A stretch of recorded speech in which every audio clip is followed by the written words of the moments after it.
era a face da luz. Citando eu o princípio aqui, nem a noite dura para sempre, nem o dia. E a Bíblia diz que agora a noite foi se aproximando. E agora os discípulos já estavam em alto largo e a noite chega.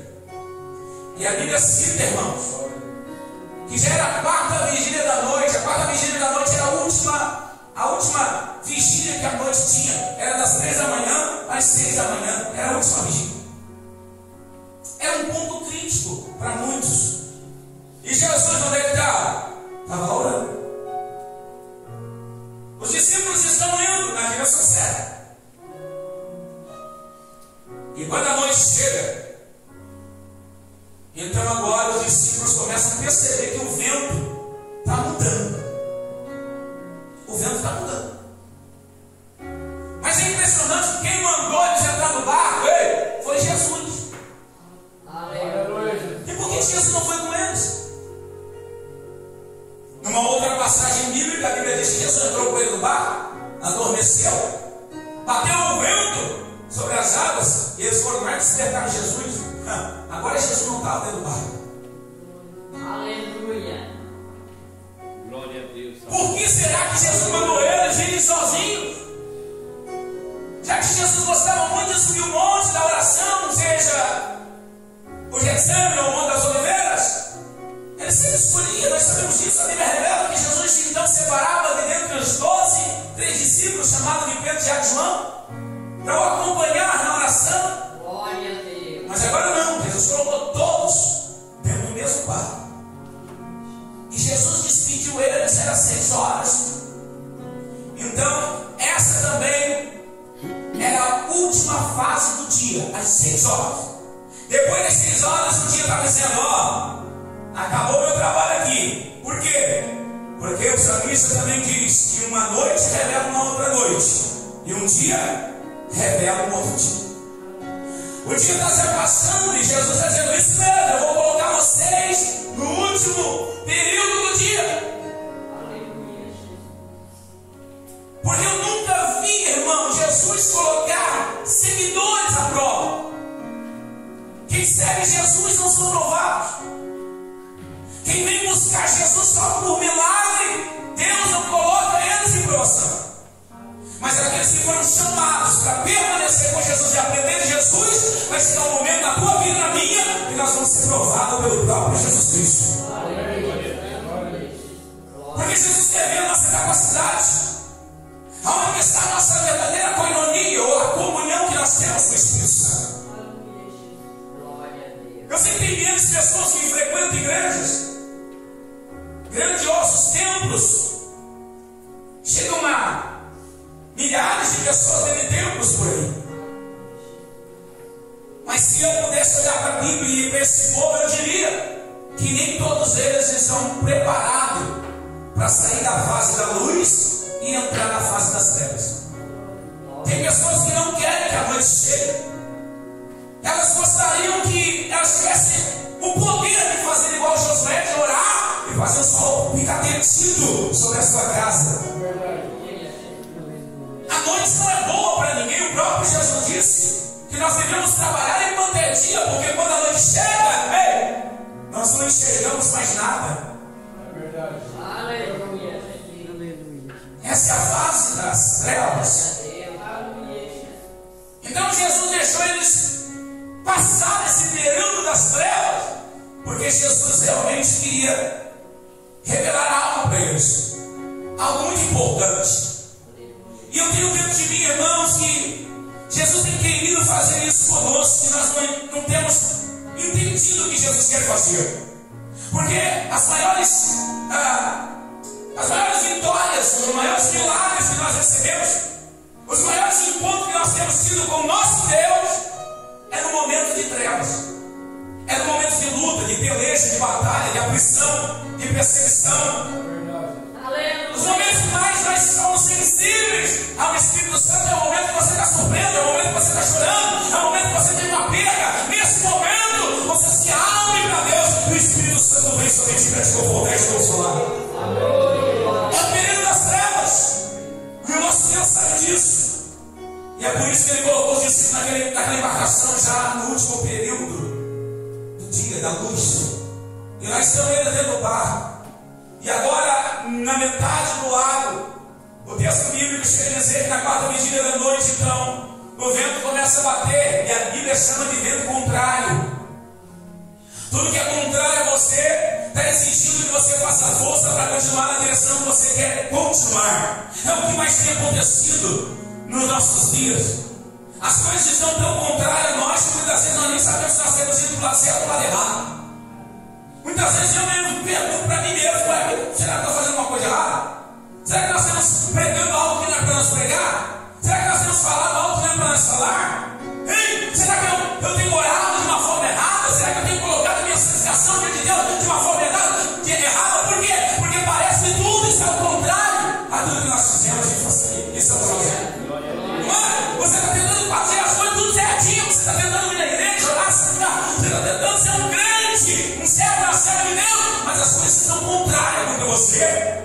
As pessoas se levantam contra você, a própria casa e família começa a se levantar contra ti. Você começa a pensar: meu Deus, eu estou buscando a tua presença, mas tudo está contra mim, tudo está contrário. Eu quero dizer que não tem nada errado aí. É que Deus está provando a tua fé. Deus está te provando. Se tudo isso está acontecendo na tua vida e você está servindo a Deus em espírito e verdade, é porque Deus te colocou na face das trevas para dizer que você não é seguidor, que você foi chamado para ser discípulo de Jesus. O vento bateu ao contrário. Em vez do barco ir para a direção certa, estava voltando para trás. Os discípulos viram que eles iam perder a batalha da força do vento, que estava ao contrário. E eles tinham que usar agora. Estava muito sutil a viagem. E eu aprendi que a viagem, para nós chegarmos no céu, nós temos que lutar. Nós temos que guerrear. Nós temos que fazer força para nós entrar no céu. Não, ninguém vai ficar de bem com todo mundo, não. Ei, eu ouvi alguém dizendo para mim: ei, irmão, peraí, mas o próprio Jesus disse: se for possível, ele passa com todos. É isso mesmo, tá? Você leu bem o texto. Porque o próprio Deus, ele falou isso. Se, irmão, esse se no vocabulário de Deus é coisa dinâmica. Esse sim aí que Jesus falou, se, ele está dizendo: não vai ser possível você ter paz com todos. Pronto, deu. Porque ele mesmo não conseguia fazer isso. As pessoas não conseguiram entender a revelação do próprio Filho de Deus. Ele queria ter paz e trazer paz para todos, porque ele era pai. Mas tinha pessoas que não queriam receber a paz de Jesus. Como tem ainda hoje. O vento contrário está exigindo que alguns de nós venhamos usar a força. Claro que não é para sair fazendo força e brigando, não. É para fazer a força para lutar. Lutar para nós chegarmos aonde Jesus determinou que nós chegássemos. A Bíblia diz que o vento bateu contrário, os discípulos começaram a perceber que o barco estava retornando. E então eles baixam uma vela, baixam o mastro, e agora só tem um jeito de fazer aquela embarcação seguir na direção certa. Eles têm que pegar o remo e eles têm que fazer força. Por quê? Porque Jesus gosta de nos envolver naquilo que Ele quer fazer. Não é para você ficar parado, quer abraço cruzado, não. Não é para você ficar esperando milagres, não. Você tem que se mover. O Espírito de Deus quer nos ver em movimento. Ele não te fez um ser inerte. Ele te fez um ser que se movimenta. Eu fico imaginando Deus lá no Jardim do Éden, capítulo 3 e 4. Deus agora trabalhando o pé da árvore da vida, tomando um pó daquelas terras vermelhadas, como diz o texto bíblico. E Deus vai criar agora o homem, a sua imagem, a sua semelhança. E ele vai lá junto aquele punhado de pó. E ele pega agora, então, a água. Isso porque a Bíblia diz que o elemento homem, o ser humano, ele está conectado com as quatro componentes que Deus usou, que é terra, ar, fogo e água.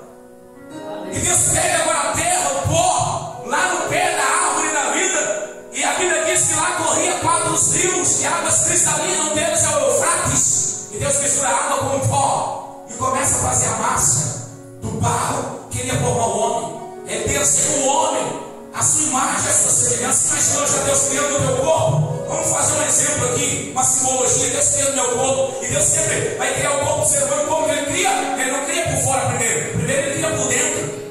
Ele começa a criar a tua estrutura óssea. Deus pegando desde o menor osso até o teu maior osso, que é o fêmur do teu corpo, Ele começa a criar ossos no barro, criando no barro. E a Bíblia diz, a ciência diz, que nós temos no nosso corpo 613 ossos no nosso corpo. É a mesma coisa que as 613 leis que Deus estabeleceu no seu livro Canon. Deus formando aquele boneco, quando ele está pronto, Deus agora vai injetar nele agora o fôlego de vida. Porque ele está inerte. Glória a Deus, aleluia. Ele é um boneco. Tem imagem de Deus, mas é um boneco inerte. Mas espera aí, ele tinha recebido os dois componentes aqui de baixo. Agora ele vai receber os dois componentes de cima. E a Bíblia diz que Deus dá um sopro na sua narina. E quando ele recebe a obra-prima de Deus, o poder de Deus, que sai de dentro de Deus, a Bíblia diz que ele deixa de se inerte. Ele começa a se movimentar, se torna alma vivente. E a partir daquele momento, a Bíblia diz que aquele boneco recebeu agora o sopro de Deus. Agora ele começa então a se comunicar com o próprio Deus. Não é mais inerte. A Bíblia diz que quando as trevas bateu, eles tiveram que sair do comodismo, baixar a guerra do mastro. E Jesus estava lá no monte, dizendo: não vou deixar um pouco, porque eles não são seguidores, eles são discípulos. Discípulos meus tem que aprender a passar, viver o período da luz, mas também tem que aprender a passar pelo período das trevas. A Bíblia diz que Jesus não estava lá, e eles pegaram os remos e começaram a fazer força, como muitos de nós está fazendo força para nós perseverarmos na presença de Deus. Quantas das vezes o diabo soprou vento contrário na tua vida, na tua casa, na tua família, para você se distanciar, para bem longe do local do propósito que Deus estabeleceu cumprir na tua vida. E o que você tem que fazer? Você teve que se esforçar. Amém. Glória a Deus. Teve muitos que até choraram, se plantearam. Isso mesmo, ele está em desespero. Mas de repente, lá estava ele. Não temas, eu sou contigo. E você foi de novo e conseguiu chegar até aqui. Eles pegaram o remo dos discípulos e começaram a fazer força. O que eles estavam tentando fazer? Eles estavam tentando conseguir vencer a força do vento e a fúria das águas. Aleluia. Glória a Deus, aleluia. Período de trevas tinha chegado. É isso que o período das trevas faz na nossa vida. Ele te coloca em movimento. Ele faz você guerrear. Tem gente que guerreia até dormindo, irmão. Bate o pesadelo, você está lá lutando contra o diabo. E o diabo está lá dizendo para você, na tua inconsciência. Hein? Porque é uma consciência dentro da inconsciência. Você não consegue reagir, mas está assistindo tudo, está vendo tudo. E o diabo está dizendo: vou te pegar. Vou te pegar. Por quê? Porque você tem guerra, você está dormindo. Você está na fase das trevas, esse mesmo teu corpo morreu. E o diabo sabe que a tua consciência não morre. A tua consciência continua viva. A única coisa, a única ser que vai continuar vivo depois de morrer aqui nessa face, nessa terra, somos nós. Que depois de morto, nós vamos continuar vivendo. E vivendo eternamente. A Bíblia diz que agora os discípulos estão aqui, ó, fazendo força. Isso aí, Jesus está no controle, ele está enxergando tudo, ele está lá no monte. Mas ele está vendo a situação. E os discípulos estão remando, mas a fúria do vento e a força da água não está deixando ele sair do lugar. E a água começa a entrar dentro do barco. E a Bíblia diz que naquele momento que a coisa foi piorando, e o período das trevas não tinha acabado ainda, então Jesus determina vir ao encontro aqueles que estão lutando para ir na direção que Jesus tinha mandado. E a Bíblia diz que naquele momento, naquelas trevas que eles está na escuridão, na noite que está enfrentando, eles escutam a voz dizendo: não tem mais. Não tem mais? Ué? A coisa estava feia, agora ficou pior. Porque um grito no escuro, nas trevas, na negridão da noite, ninguém enxerga nada. Dentro daquela parte do lago, a Bíblia diz que eles estavam em pânico. O texto bíblico chega a dizer que eles estavam com muito medo. Essa tradução medo aqui é meio fraca, porque a tradução original não fala de medo. Diz que eles estão atemorizados. Atemorizados é uma frase que traduz pânico. Eu já vi algumas pessoas que tinham síndrome do pânico.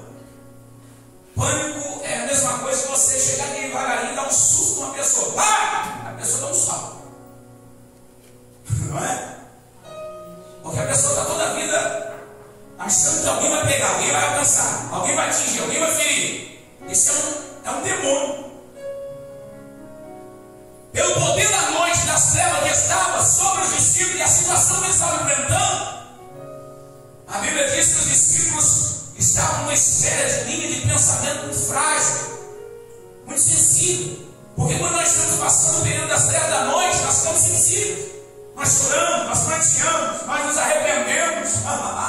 Tudo isso está sendo preparado dentro de nós para nós recebermos o dia que está chegando.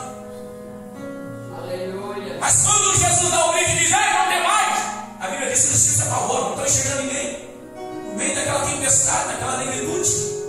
E a Bíblia diz que os discípulos mais apavorados ainda.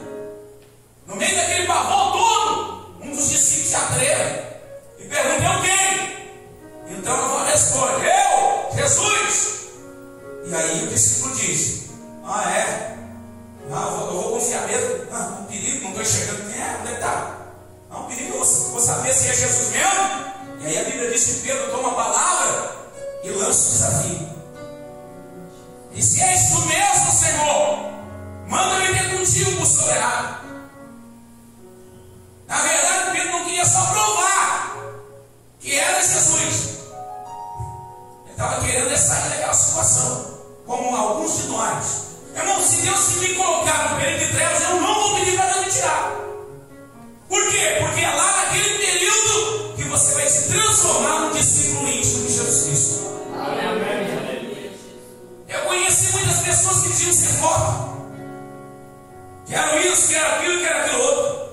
Irmãos, o tempo que Deus criou, os dois tempos que Deus criou definem quem nós somos: período de luz e de trevas. Porque o tempo passou. Isso, entrou dia, entrou noite, saiu noite, saiu dia. Eu continuo aqui, mas muitos deles já não estão mais aqui. O tempo, o período do dia das trevas, mostrou quem eles eram. Se eles eram seguidores ou se eles eram discípulos. É para isso que serve o período das trevas na tua vida e na minha. A Bíblia diz que quando Pedro disse: Senhor, então se és tu, levanta contigo vai por sobre a água. E Jesus: pode vir. E Pedro saiu dentro do mar e pisou na água. E a água se transformou em passarela, ficou sólida. Amém. Alguns dizem que isso é um espetáculo, isso é maravilhoso. Eu concordo, entre aspas. Porque não teve nenhum outro discípulo que andou sobre a água. Só porque os originais dizem que Jesus não estava tão longe do barco assim, não. Jesus estava aproximadamente de 3 a 5 metros do lado do barco. Jesus estava acompanhando eles do ladinho de fora. Jesus já tinha saído do Monte da Oliveira e passou por toda aquela parte do lago até chegar onde os discípulos estavam caminhando sobre a água, e eles estavam observando de lado a lado, eles estavam do lado do barco, para ver se realmente os discípulos iam perseverar no período das trevas. Talvez você diga: irmão, Deus não está me vendo. Você está enganado. Jesus está bem do teu lado. A Bíblia diz que quando Pedro saiu do barco, então as águas ficaram sólidas. Ele deu o primeiro passo, e quando ele foi dar o segundo, o vento bateu no pé da orelha, sem a orelha de pé. E a Bíblia diz que a fúria do vento começou a tirar então a conexão entre o discípulo e o mestre.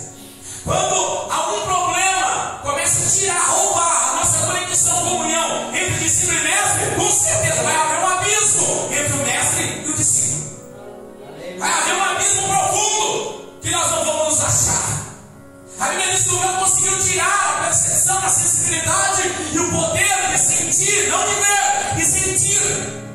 E eu tenho uma palavra aqui dentro de mim que eu digo para muita gente: ei, se você ainda não sentir Jesus na tua vida, Ele ainda está presente contigo para te dar vitória onde você estiver. Mas eu não estou sentindo, não importa se você não está sentindo. Ele prometeu estar conosco todos os dias de nossas vidas até a consumação séria. Quando o vento bate em cima de Simão Pedro, ele perde a conexão e o abismo aparece. Irmão, que abismo não vejo? Eu acabei de citar a Gênesis, capítulo 1. Já disse que o Espírito do Senhor se movia sobre a face do abismo, que nada mais era do que uma quantidade de água ao extremo da sua escuridade. Era isso que Pedro estava enfrentando. Um abismo. Estava bem debaixo dele, ele não ia enxergar nada. E a Bíblia diz que quando Pedro perde a percepção ou tira a conexão do alvo, então a água começa a se abrir, uma boca que se abre das trevas. É assim que a mente humana consegue imaginar. Um buraco, uma boca se abrindo no poder, no centro das trevas à noite, que está querendo engolir Pedro. Pedro não está vendo nada, ele só está sentindo que a água está agora tomando o corpo dele, está molhando a canela, está molhando o tornozelo e vai molhando a coxa, e ele está sentindo: estou afundando. Estou afundando. E a Bíblia diz que ele começa a gritar no meio da noite, nas trevas. Ele começa a gritar, só porque ele achou que Jesus estava longe, mas Jesus estava bem do lado dele. Jesus estava do lado dele, porque a Bíblia diz que quando Pedro grita, Jesus estende a mão. Olha a distância de Pedro e de Jesus, a distância de um braço. Jesus estendeu o braço e pega Pedro pela mão e levanta Pedro novamente e coloca Pedro do lado. Jesus não quer conversar com Pedro agora, não é momento. Por quê? Porque Pedro está atingido pelo poder das trevas. Mas o que Jesus queria provar para todos eles? Que eles não eram seguidores, eram discípulos. Tem que ser provado por Jesus Cristo para continuar na presença do Senhor. O discípulo é provado pelo seu Senhor, pelo seu mestre. Não é digno de permanecer na presença do mestre e nem habitar aonde o mestre habita, que é nas casas celestiais e eternas do Senhor. A Bíblia diz que Jesus levanta Pedro, não quero conversar contigo agora, vamos voltar para o barco. E a Bíblia diz que Jesus leva ele para o barco. E quando chega lá dentro do barco, a palavra não é só para um, porque Jesus que colocou todos dentro do barco. Jesus está provando a todos. Pedro saiu do barco, isso, mas a palavra de Jesus não é só para Pedro, é para todos, porque todos eles estão na qualificação de discípulos, foram escolhidos para ser provados, e todos eles vão receber uma palavra direta de Jesus. E a palavra direta de Jesus é essa: homens de pouca fé. Essa palavra, homens de pouca fé, Jesus está querendo dizer: ei, eu escolhi vocês, eu sei quem vocês são, eu gerei vocês no ventre da sua mãe. Quando vocês eram informes, eu fui lá e toquei no ventre, na madre, fiz os ossos se formarem, construí a cada órgão dentro do corpo humano, estiquei as veias como se fossem fios de uma instalação na casa, e criei o teu corpo que não tinha forma, e ele teve forma, e eu disse: sai para fora, e tu viste a luz do dia pela primeira vez. Eu estava dizendo para eles: eu conheço vocês, foi eu que escolhi vocês, não foram vocês que me escolheram.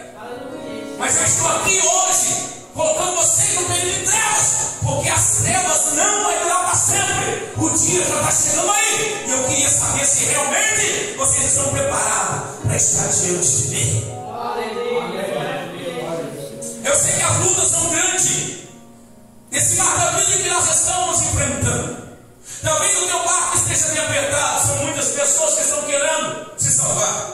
Talvez você não está conseguindo pegar, então as velas se levantar para o vento te ajudar, ou talvez o vento esteja batendo o contrário. Eu não sei se você tem remo no barco, ou se você já fez tanta força no remo que já está cansado de remar. Uma coisa eu sei, que mesmo se o teu período for um período de trevas ou de dia, o Deus que te chamou para você estar na sua presença, Ele não vai desistir de você, e Ele vai continuar intercedendo por ti até que a palavra dele se cumpra na tua vida. Só que entenda, levanta a tua mão e dá glória para Deus.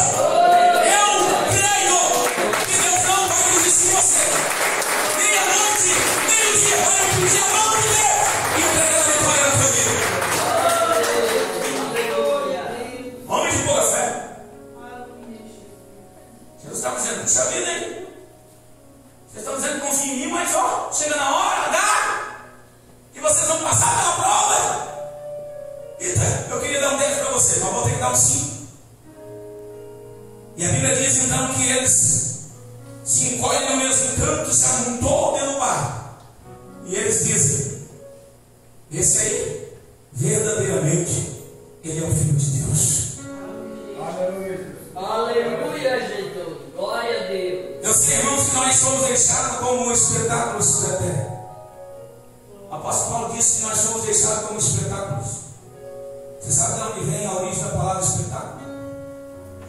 A origem da palavra espetáculo vem dos bobos da corte. Num tempo antigo, onde os reis queriam ser alegrados, nas festividades que eles promoviam, a Bíblia diz que, os textos dizem, os livros dizem que eles chamavam os bobos da corte. Esses bobos da corte vinham para alegrar os reis, que estavam bebendo, fazendo festas. E chegou um dia daqueles, então, um bobo da corte perdeu um dos seus entes queridos. Morreu alguém na família. Então o rei chamou o bobo da corte para alegrar a festa. E o bobo da corte sabia que no seu coração não existia alegria. Mas ele tinha que se apresentar diante do rei, porque aquilo era uma ordem, ou seja, uma sentença de morte. Então o bobo da corte teve uma ideia. Ele foi na frente do espelho, pegou as suas maquiagens, e ele que não tinha motivo nenhum para entrar sorrindo diante do rei.